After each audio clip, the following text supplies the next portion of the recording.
We got to cover the streak. The streak's finally done, but what a poetic way to do it. He could have went for the game winner, got the assist instead. Yeah. The most LeBron way ever.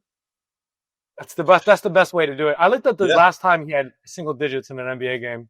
He did it against the Milwaukee Bucks in 2007. Jesus. Michael Redd was the leading scorer of the Bucks.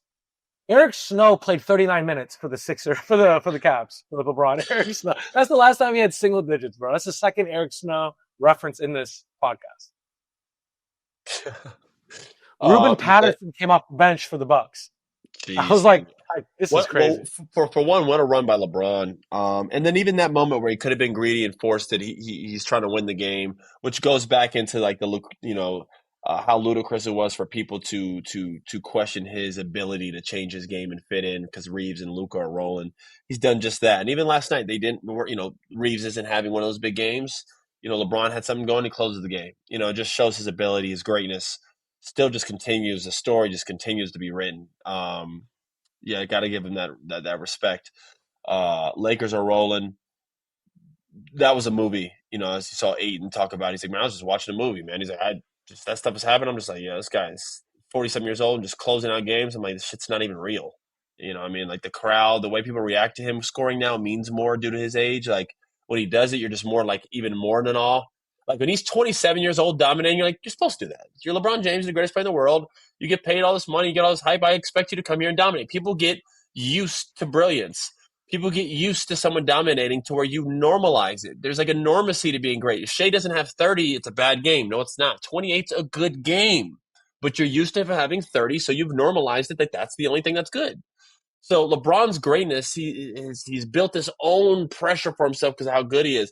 Now that he's old, the expectations aren't as there as much because he's winding down here.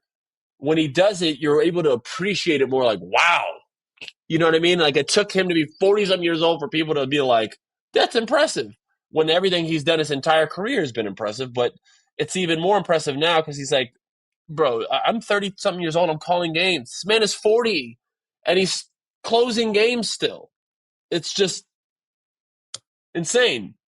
Jaylen Brown reached over 12,000 points. He was on a live stream the other day. And people were like, bro, 12,000. He's like, bro, I can't even celebrate. I feel stupid celebrating it ever since LeBron has ruined it for everyone. He's 42,000. What the is that? He's literally saying this on his stream. He's like, I had 12,000 points. And it's a known thing in the NBA. If you're over 10,000, you're like an elite club. Anything 10,000 points or more in the NBA, you get to be a part of that group. It's like, that was a bucket. I felt like my biggest gripe is I didn't play 4 or 5 more years. If I could have got on a situation where I got to really get back and off the bench where I was scoring a lot, I think I could have got to 10. I was at 6,000 and something. I could have got to that 10,000 mark, but that's the standard. So Jaylen Brown, obviously a star, just got to 12.